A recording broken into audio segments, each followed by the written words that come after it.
So we have the sight fitted, arrow rest. Next thing we need to fit is a peep sight, which is a rear sight that we're going to put in the string, and increases your accuracy quite substantially because you're lining up a front sight and a rear sight over a wide distance. If you don't have one of these, you can still shoot reasonably well, but it depends too much on your technique, being able to repeat your technique. This little aid forces you into alignment every time, because if you're not in alignment, you won't be able to see through it. So it's a small hole, we're going to fit it into the string and line the two sights up with it. But they're tricky to fit, so we need, what I'm going to use is a bow press. It is possible to do it without a bow press, but the tension of these strings is pretty tight. And what I wouldn't advise is trying to stick a screwdriver through the string to prise them apart. You're going to damage the strands, and worst case, the string can break. So we've got to place this peep sight inside the string. This is a bow press. It makes fitting things like peep sights much easier. And it's going to compress the bow.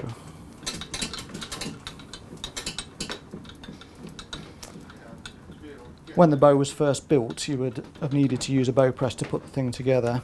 So you can't change strings and cables without a device like this, or you send it to someone like us to do it for you. So now, with some compression there, the string is soft, so it allows me to work on the cam area without having to worry about damaging the string. To remove this. This bit of string has been tied in to mark the centre point of the string, which we won't be needing that.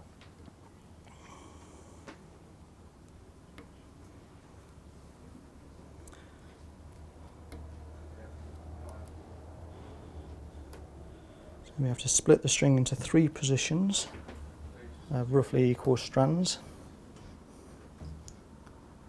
And I'm just going to cut that bit of string off.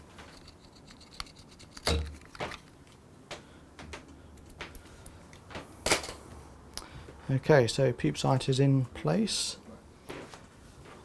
Make sure everything's still connected.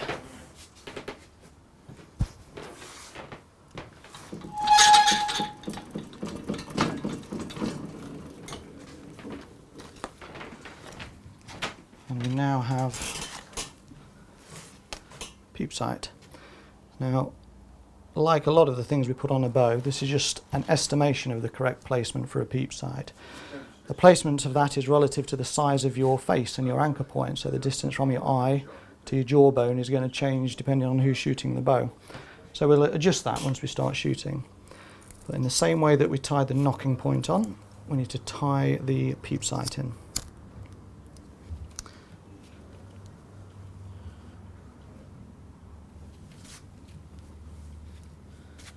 So I did 3 loops on the nocking point, but this is needs to be at least 6 or 7. So that's 2. 1 under is 3. 1 over is 4. 5. 6. I'll probably do a few more actually. Again, it's not important, but the more you have, the less likely it is to come undone. So I like to see about, I don't know, 8 or 10 millimeters length of serving here. Double knot to finish. Now, the melting point again. On the string, it had some serving to protect the flame against the actual string. This is right onto the actual string material. So with extreme caution, I'm going to melt down.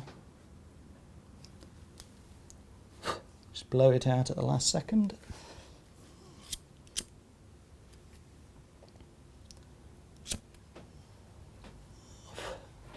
And fold it over, which is why this material is nice. It melts nicely. And then squeeze it up to the underside of the peep sight. I'm going to do the same again on the top.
For more information on the Bear Anarchy Bow, visit beararcheryproducts.com.